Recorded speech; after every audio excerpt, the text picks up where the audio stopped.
Então nessa parte da aula eu vou entrar um pouco na sintaxe de Java mesmo. Começar da parte mais elementar de uma linguagem orientada a objeto, que é o conceito de Javas, de classes e de relacionamento entre classes. Então, no caso de Java, vamos ver qual que é a sintaxe para criar classes, o conceito de orientação a objeto no geral, e como que as classes se relacionam. Então, para começar bem no início, vamos supor que ninguém aqui nunca programou em Java. Então, vou dar um exemplo bem básico aqui, que é como criar um arquivo Java. Então você cria um arquivo Java, um arquivo de texto, onde você escreve código Java e salva ele com a extensão .java. Um detalhe de Java é que você tem que nomear o nome do arquivo com o mesmo nome da classe pública. Então se você tem uma classe pública no arquivo, você tem que ter o arquivo tem que seguir o mesmo nome. Então você tem uma classe que chama carro, uma classe pública que chama carro, como é exemplo aí, o arquivo tem que chamar carro.java. Isso é uma restrição da linguagem.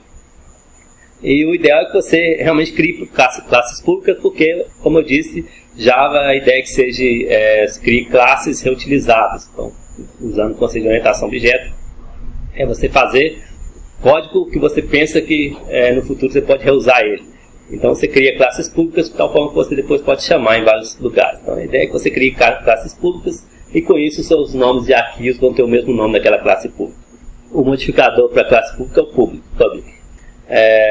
Como em C e C++, toda classe está delimitada por chaves, C++ que é mais claro esse conceito de classe. Também método delimitado por chaves, assim como ocorre em outras linguagens. Não tem nenhuma novidade aí. Cada método tem uma assinatura, a assinatura é composta dessas coisas aqui em Java, que é bem parecido com outras linguagens também de alto nível. Então você tem um modificador, que diz que vai ser acesso público, privado, protegido, ou tem, no caso de Java, tem um default, que eu não vou falar muito aqui, mas esses três primeiros são os que é mais fácil de entender. Público, todo mundo acessa, privado, ninguém acessa não ser a própria classe, e protegido, a classe e as amigas da classe conseguem acessar. O modificador faz parte da assinatura do método, tipo de retorno, pode ser qualquer tipo primitivo da linguagem, o void não vai retornar nada, qualquer objeto também pode ser retornado, qualquer classe de objeto pode ser retornado. No caso de Java, string é uma classe, porque classe é escrito com letra maiúscula, é um padrão da linguagem. Além disso, na assinatura do método tem o nome do método, um identificado qualquer, geralmente verbo no infinitivo, para dar ideia de ação. E a lista de parâmetros entre parênteses. Só para relembrar um pouco de OML, então a gente já falou aqui na disciplina que o OML você pode criar membros ou classe pública, protegida e privada. Então, se você pensar aqui em membros, você pode criar um atributo público, protegido e privado, onde o conceito é esse: público todo mundo vê, protegido só a classe, a própria classe e os amigos da classe podem ver, e privado só a própria classe pode ver. Em Java também você pode fazer isso. Então, aí nesse slide, tem essa ideia de que você tem o ML e como você faz o equivalente se você quiser programar usando a sintaxe de Java.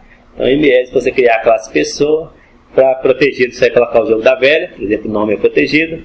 Privado você vai usar o menos, caso e-mail aí é privado. E o enviar mensagem, um método público da classe pessoa. E em Java tem as palavras reservadas protected, protegido, private, para privado, e public, para público. Além de você criar as classes, você quer, de certa forma, que as classes cooperem, que elas se relacionem, que elas troquem mensagens. Vamos ver um pouco sobre qual que é o conceito de mensagens em Java, fazendo um paralelo com o ML. Vamos pegar aí como exemplo, esse caso aí onde você tem o alarm clock e o time. Onde o alarm clock é o relógio despertador, ele tem que saber o time, tem que conversar com a classe hora, classe tempo, classe time, para poder saber a hora, o minuto, o segundo, por exemplo. Se ela precisa conversar com a classe time, ela tem um relacionamento. Então, nesse caso aí, eu coloquei o relacionamento de associação, poderia ser composição, poderia ser agregação. O analista aí, o cara que modelou esse problema, resolveu colocar uma associação de alarm clock com time. Isso aí quer dizer que alarm clock pode invocar time, pode pedir serviços da time, no caso ele vai pedir para informar a hora, minuto e segundo, para poder saber quando que tem que despertar, já que é o alarm clock é o despertador. O que isso quer dizer na sintaxe de Java? Você pode traduzir o diagrama de baixo pelo código Java de cima, e você tipicamente vai traduzir dessa forma. Onde você tem um relacionamento de associação ou de composição de agregação, vai ser um atributo na classe origem do relacionamento. No caso, alarm clock tem um relacionamento para time no diagrama, então no código Java, alarm clock tem um atributo do tipo time.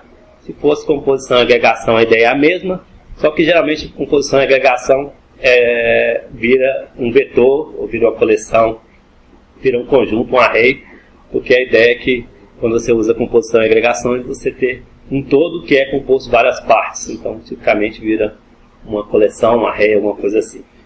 A ideia é a mesma. Se você tem relacionamento, a origem vai ter aquele atributo do relacionamento. Um outro relacionamento muito importante em orientação a objeto é a especialização e generalização. A gente já viu quando usar esse relacionamento, quando tiver a semântica é 1, então você quer reusar tudo que está na superclasse na subclasse. Então tudo que for definido na classe mãe é herdado pelas classes filhas. Como que é feito isso em UML, diagrama de classe tipicamente, você usa o relacionamento de herança como está na figura aí. Pessoa é uma superclasse, tem duas subclasses, professor e aluno, onde tudo que está na classe pessoa também é herdado pela classe professor e aluno.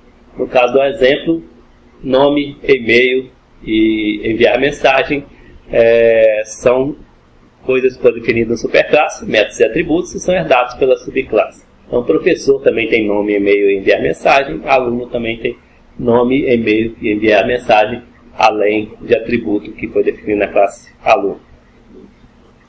Note que eu estou falando que herda tudo independente da visibilidade. Então, apesar do e-mail ser privado, ainda assim é herdado pela subclasse aluno, também é herdado pela subclasse professor. Em Java, como que você materializa esse conceito de herança na linguagem Java? Então, primeiro tem o extends, que é uma palavra reservada de Java para dizer que uma classe herda da outra. Então, você note que aluno tem public class aluno, está no arquivo que chama aluno.java, extends pessoa. Então, isso já dá o relacionamento, e com isso, tudo que está definido na superclasse passa a ser herdado pela subclasse. Então, tem o nome, e-mail, enviar mensagem, dois atributos, e o método foi definido na classe pessoa, que é herdado pela classe aluno, também é herdado pela classe professor, que extends pessoa. Só um detalhe, só para relembrar a questão do protegido, tudo que é definido como protegido na superclasse é herdado pela subclasse. Então, no caso do nome, que é um atributo do tipo string e foi definido na superclasse como protected, protegido, ele também está na subclasse e ele é acessível na subclasse. Então, ele está acessível na subclasse aluno e professor. No caso do e-mail, que é privado, ele está na subclasse, mas não é acessível porque não tem visibilidade para a subclasse. E no caso de public, ele é visível para a subclasse também, assim como é visível para qualquer classe do sistema. Coloquei aqui mais precisamente alguns capítulos do livro Java Como Programar. Então, esse conceito de Java eu peguei do livro Java Como Programar. No caso do capítulo 8 e capítulo 9, ele explica a estrutura da classe e os relacionamentos da classe. Em particular, o relacionamento de herança, que é um pouco mais difícil de entender para quem não está acostumado com programação orientada a objeto.